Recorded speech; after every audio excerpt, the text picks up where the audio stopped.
심심치 않게 비행기가 추락을 하거나 또는 유람선이 침몰을 하는 사고를 우리가 매스컴을 통해서 보게 됩니다.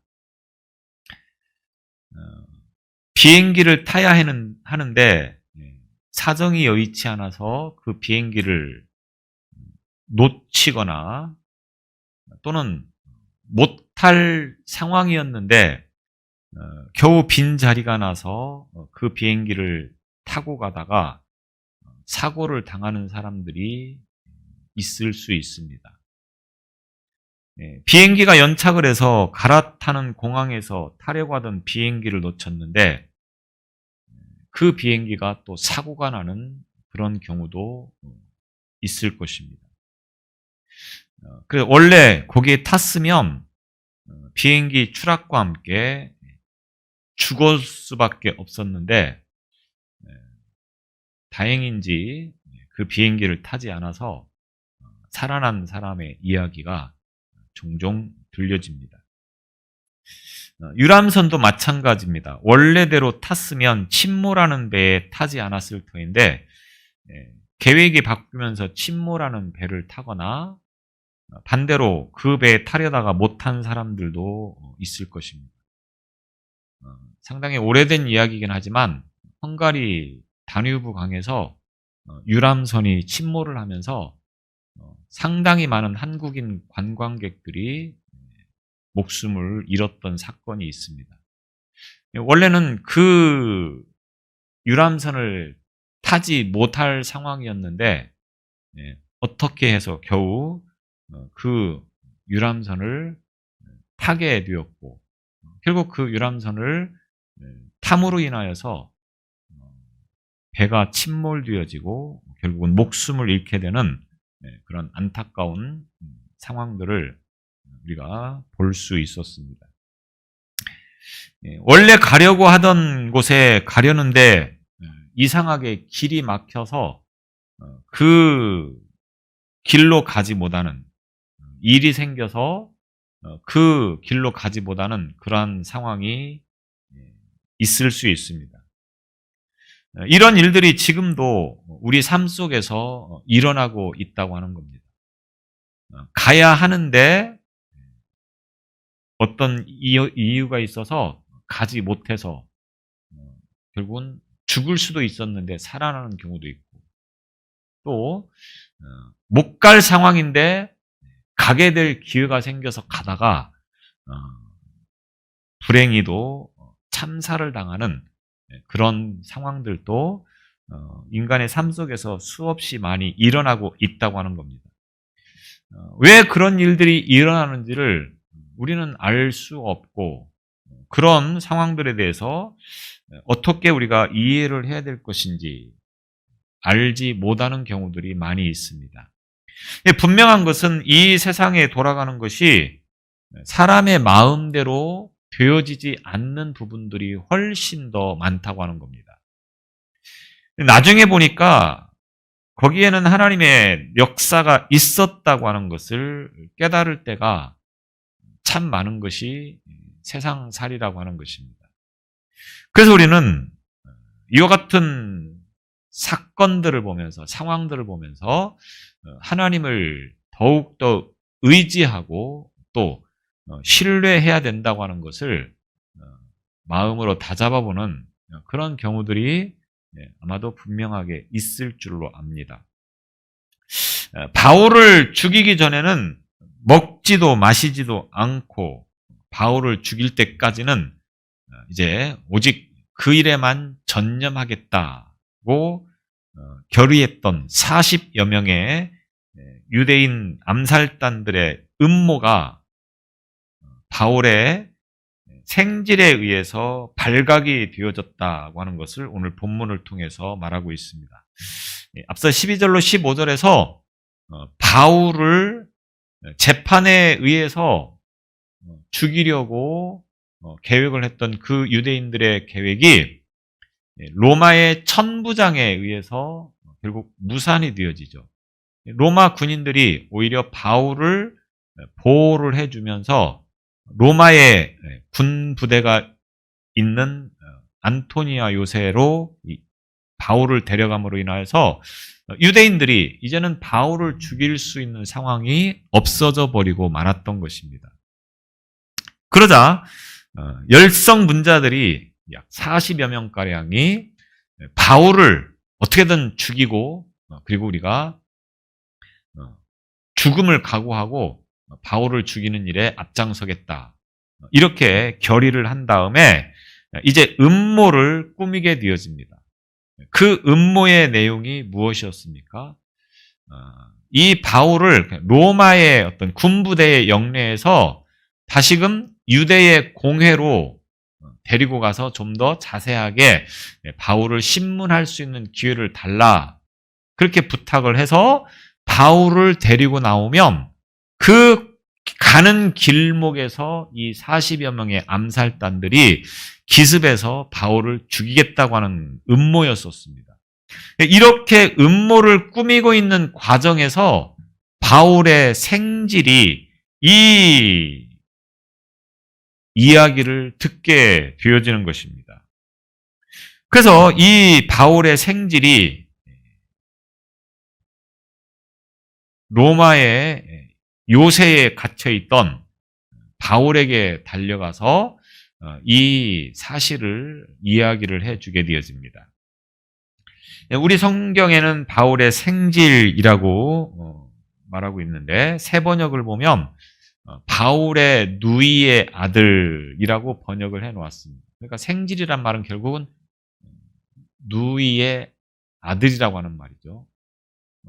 바울의 누나인지 여동생인지는 구체적으로 밝히고 있지 않은데 누이라고 하면 누나가 될 수도 있고 여동생이 될 수도 있는데 어쨌든 바울에게는 외조카가 되는 겁니다. 이 외조카가 바울의 암살 계획에 대한 소식을 듣고 바울에게 이 일을 알렸다고 하는 겁니다.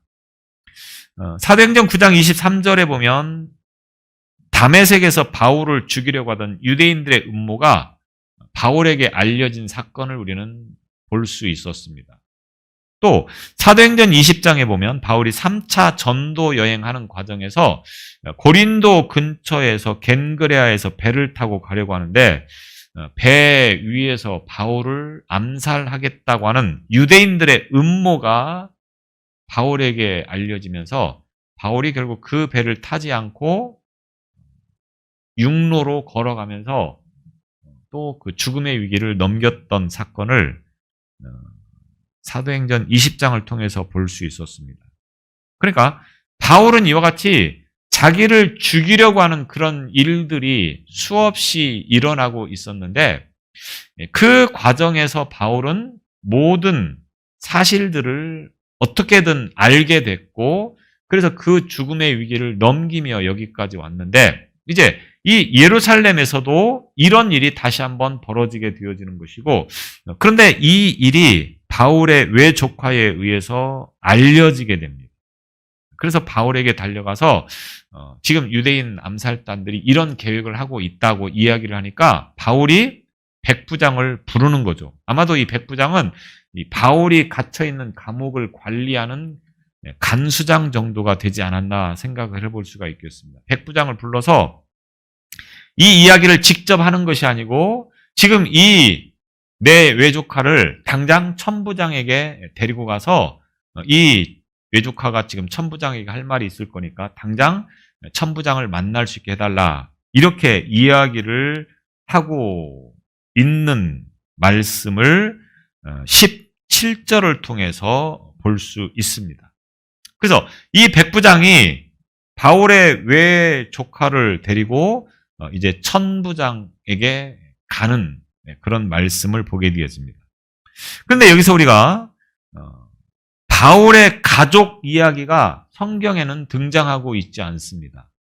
이 세계 각처를 다니면서 전도를 하던 이 바울이 자기 가족에 대한 이야기를 전혀 하고 있지 않다고 하는 겁니다. 바울이 어떤 사람이었습니까?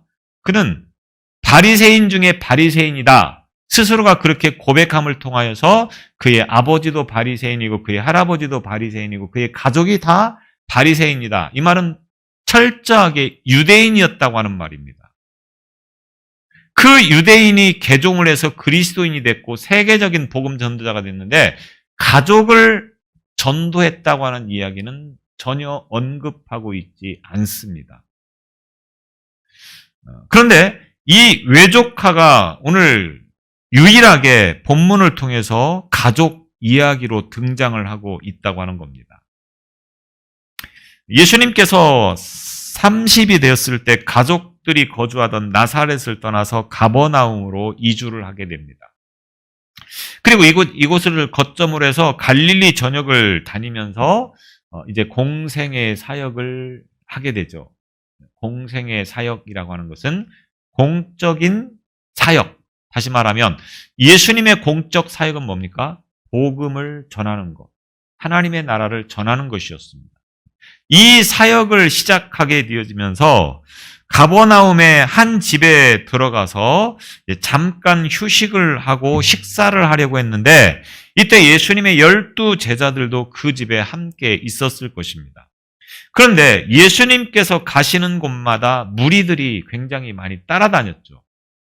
그러다 보니까 휴식도 취하고 식사도 하려고 했는데 너무 많은 사람들이 모여들어서 제대로 휴식을 취할 수가 없었던 그런 상황이었습니다.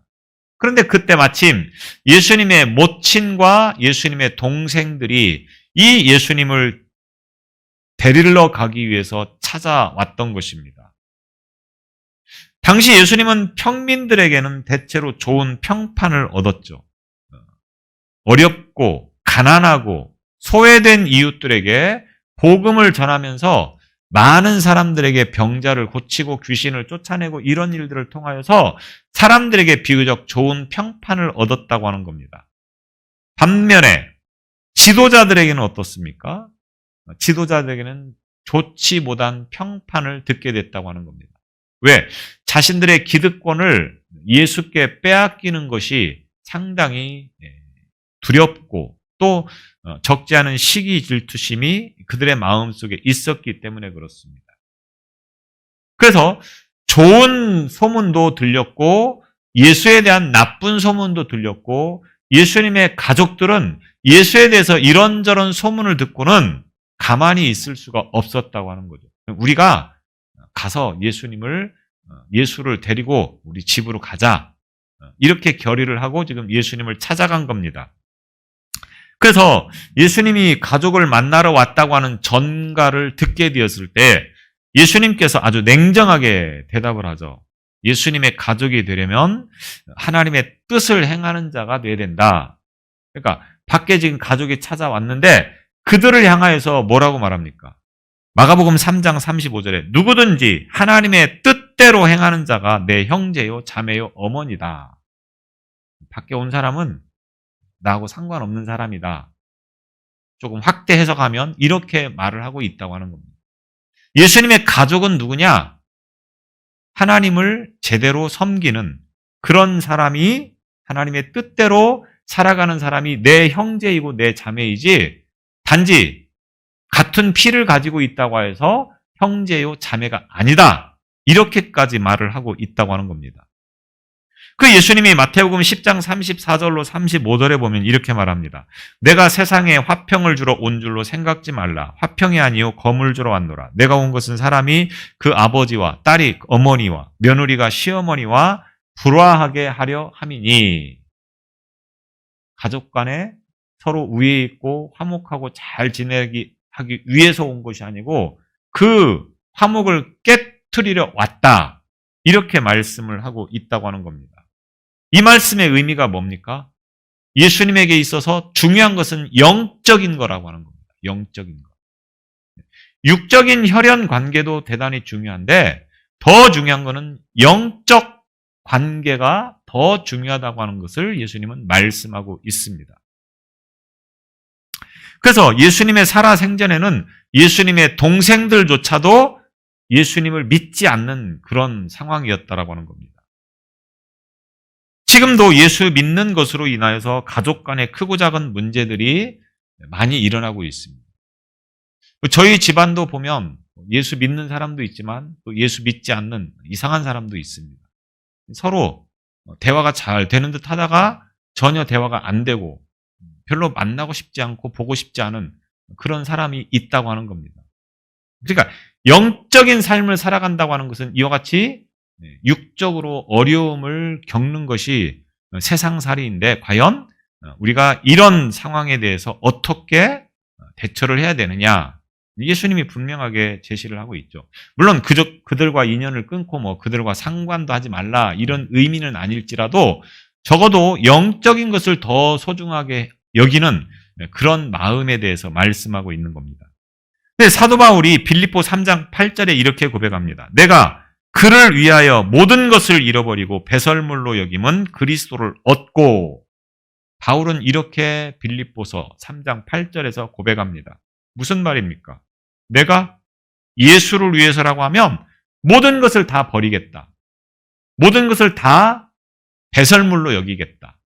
그래서 예수만 붙잡고 살아가겠다. 이렇게 말한 것이 바울의 신앙이었고, 그러면 바울의 가족들이 과연 바울이 이렇게 고백하는 이야기를 듣고 뭐라고 생각하고 어떻게 생각을 했겠습니까? 아마도 좋지 않은 시선으로 볼 수밖에 없다고 하는 겁니다. 육적 혈연 관계가 모든 것을 다 포용하고 다 감싸주고 다 품어줍니다. 근데 이상하게 영적인 문제에서만큼은 충돌이 일어난다고 하는 거죠. 아무리 사람이 좋아도 이 영적인 문제에 있어서만큼은 이게 잘 서로가 이해가 안 되고 용납이 안 되는 경우들을 참 많이 볼 수 있습니다. 그래서 그렇게 사람이 좋다가도 영적인 이야기를 하면 어떻습니까?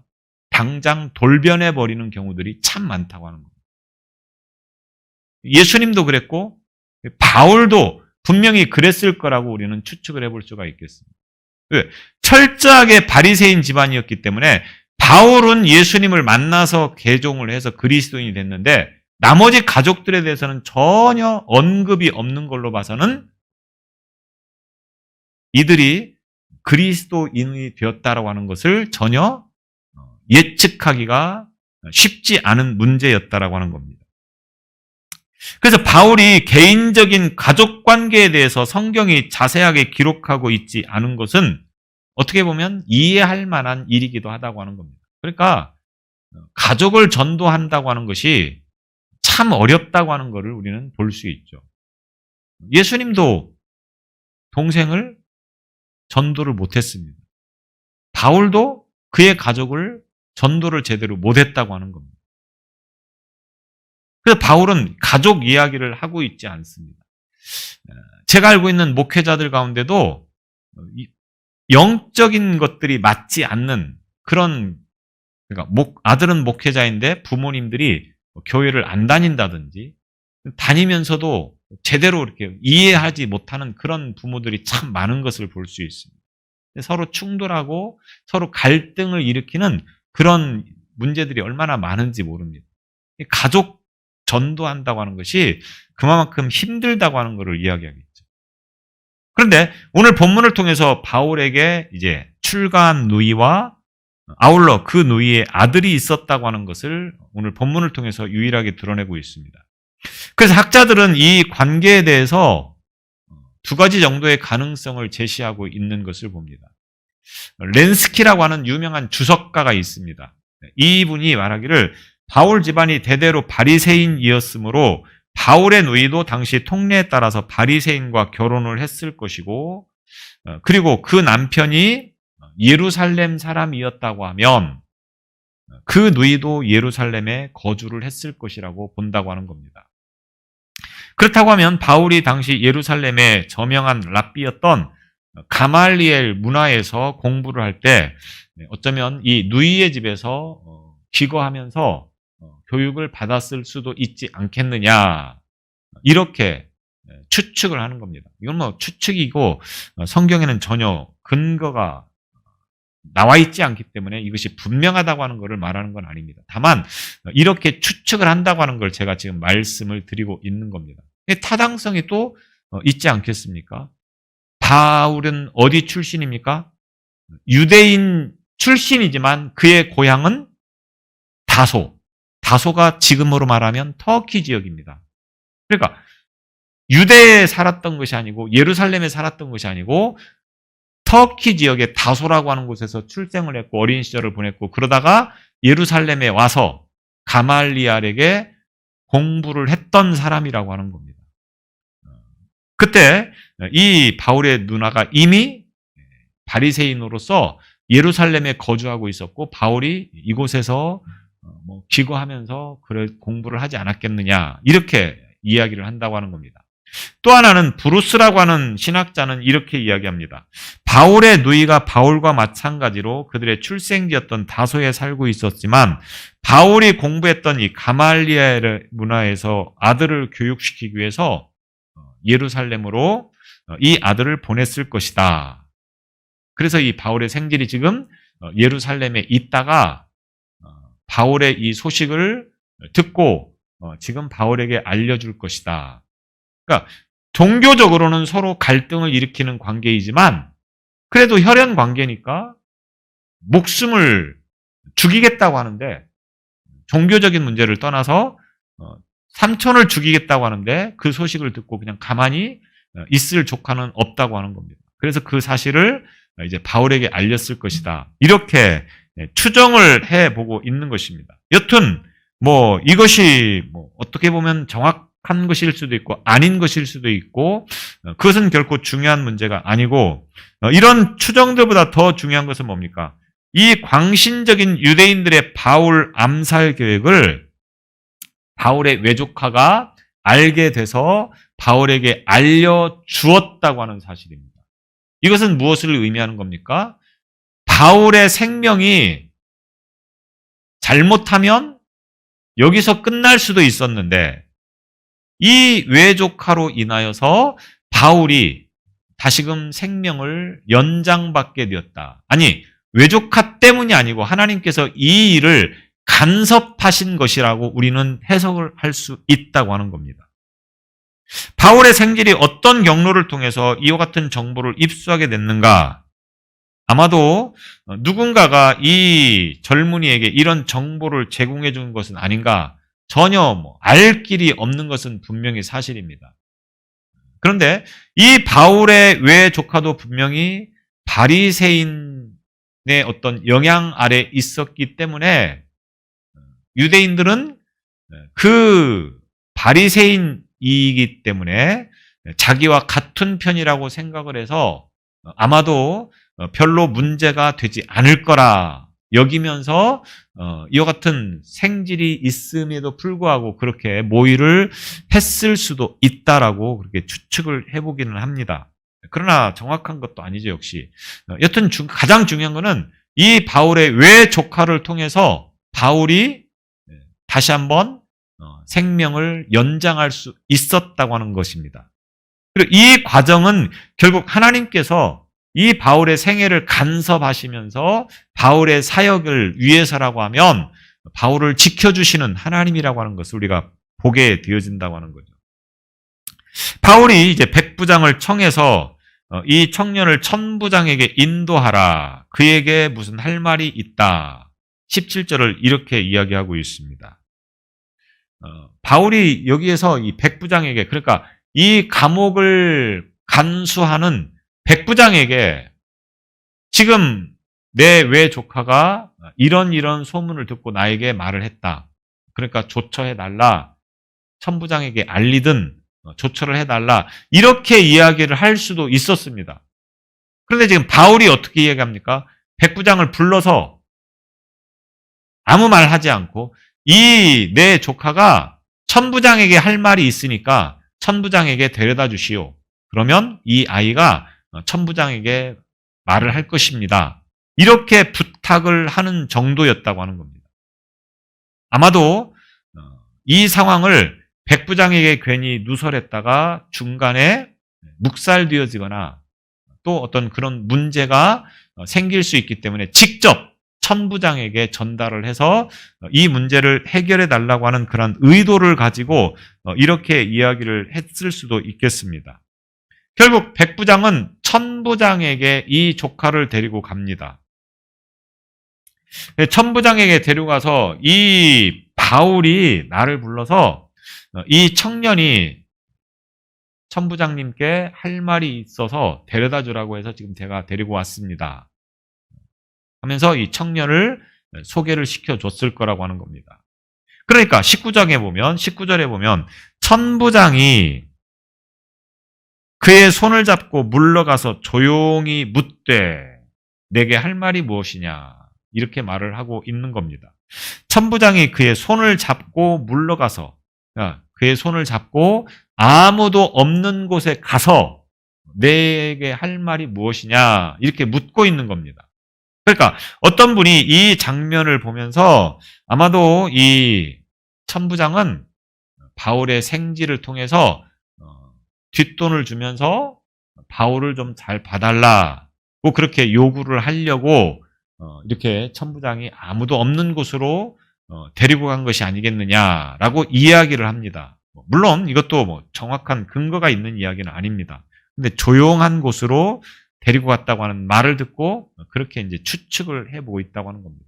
여튼 천부장이 바울의 생지를 데리고 아무도 없는 곳으로 가서 나에게 할 말이 뭐냐 이렇게 묻게 되어집니다. 그러니까 이 조카가 천부장에게 말하는 장면이 20절, 21절입니다. 20절에 보면 대답하되 유대인들이 공모하기를 그들이 바울에 대하여 더 자세한 것을 묻기 위함이라 하고 내일 그를 데리고 공회로 내려오기를 당신께 청하자 하였으니 이 말이 무슨 말씀인지 기억나십니까? 쉽게 말하면 바울을 우리 산헤드린 공회에 가서 좀 더 구체적이고 자세하게 신문을 하려고 하니까 바울을 좀 우리에게 넘겨주시면 우리가 공회로 데리고 가서 재판을 한 다음에 다시 돌려보내겠습니다. 그러니까 우리에게 넘겨주세요. 이렇게 말을 하려고 한다고 하는 겁니다. 그래서 바울을 내일 좀 석방해서 우리가 좀 데려갈 수 있게 해달라고 이렇게 말을 할 텐데 그러면서 21절에서 뭐라고 말합니까? 당신은 그들의 청함을 따르지 마소서 이렇게 이야기를 하고 있는 겁니다. 자, 이 과정에서 세번역은 20절을 이렇게 말하고 있습니다. 그가 대답하였다. 유대 사람들이 바울에 관해서 좀 더 정확하게 캐물어 보려는 척하면서 내일 그를 의회로 끌어내어 오게 해달라고 대장님께 청하기로 뜻을 모았습니다. 제가 앞서 말씀을 드렸던 내용을 좀 더 쉽게 이렇게 번역을 해놓은 것을 봅니다. 천부장은 바울의 조카를 통해서 암살단의 음모를 자세히 듣게 되어집니다. 바울이 아무리 로마 시민이라고 해도 그는 동족 유대인들로부터 고발당한 죄수의 신분입니다. 아직 판결이 나지 않았기 때문에 판결을 기다리는 상황이라고 하는 겁니다. 그런데 로마 시민들 중에서도 사실 범죄자가 얼마나 많이 있겠습니까? 이 천부장이 관리를 해야 되는 죄수들이 굉장히 많았을 거라고 하는 겁니다.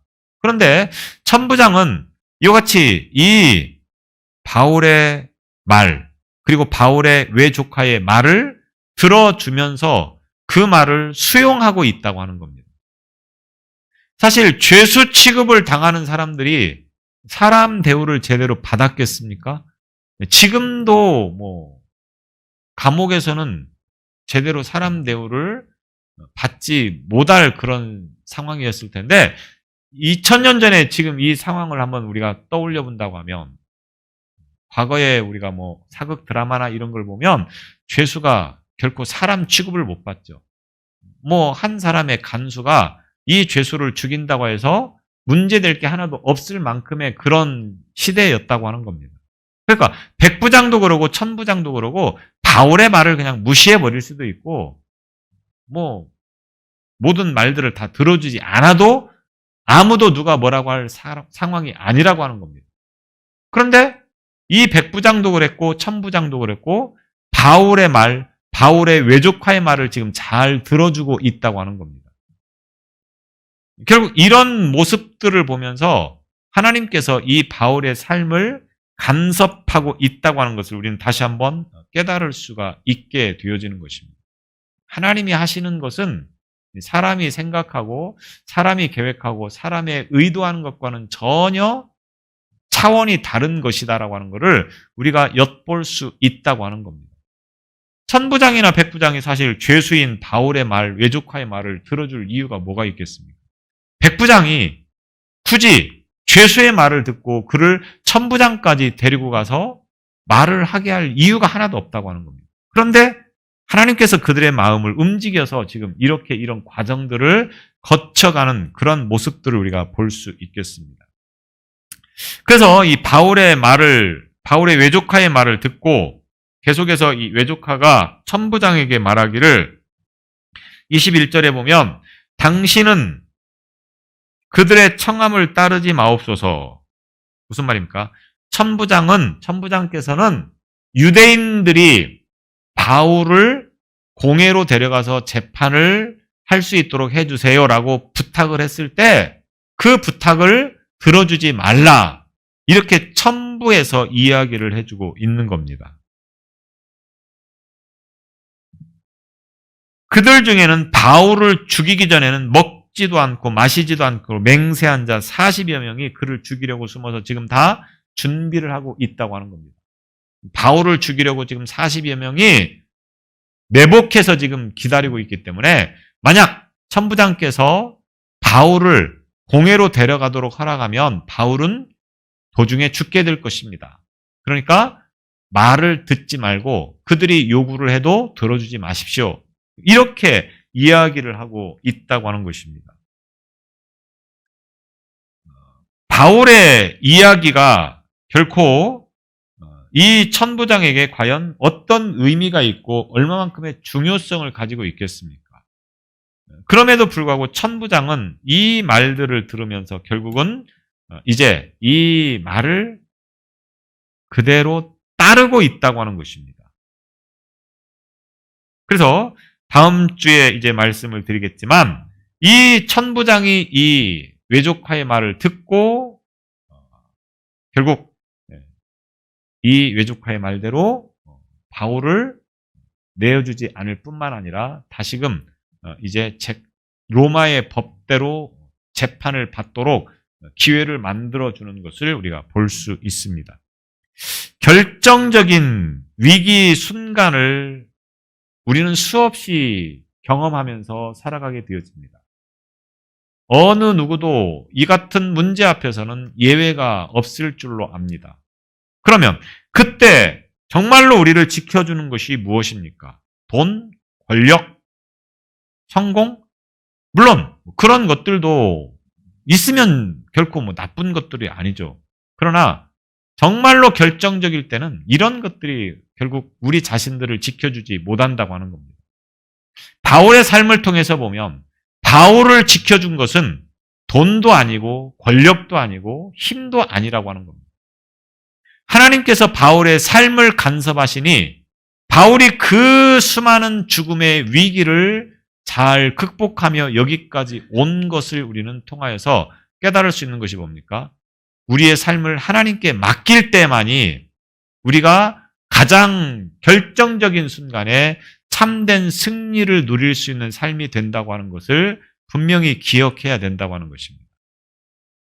어줍지 않은 세상의 것들로 인하여서 나를 지키고 나를 보호한다고 하는 착각에서 벗어나고 오직 생명의 주인이신 하나님만이 내 삶을 책임지시고 내 삶을 지켜주신다고 하는 그 믿음을 가지고 살아갈 때 우리에게 참된 생명이 주어진다고 하는 것을 오늘 저와 여러분이 기억하시기를 바랍니다. 우리는 이 믿음을 가지고 언제 어디서나 하나님께서 나를 지켜보시고 또 나를 보호하시고 또 인도하시는 그 하나님의 뜻대로 살아가는 오늘 저와 여러분이 되시기를 바랍니다. 기도하겠습니다. 하나님의 간섭하심은 어떠한 위기 속에서도 지켜주시는 은혜이고 어떠한 어려움 속에서도 건져주시는 은혜인 것을 우리는 성경을 통하여서 또 많은 신앙의 위인들의 삶을 통하여서 보게 됩니다. 우리로 하여금 그 하나님만을 우리의 삶의 주인으로 섬기며 그 하나님의 뜻대로 순종하며 살아가는 삶이 되어지도록 인도하시고 함께하여 주옵소서. 세상의 그 무엇도 가장 결정적인 순간에는 나를 지켜주지 못하는 것이라고 하는 것을 깨닫는 지혜를 주셔서 세상의 것들을 의지하지 않게 하시고 오직 하나님만이 내 삶의 주인인 것을 고백하는 믿음으로 살게 하여 주옵소서. 예수님 이름으로 기도드리옵나이다. 아멘.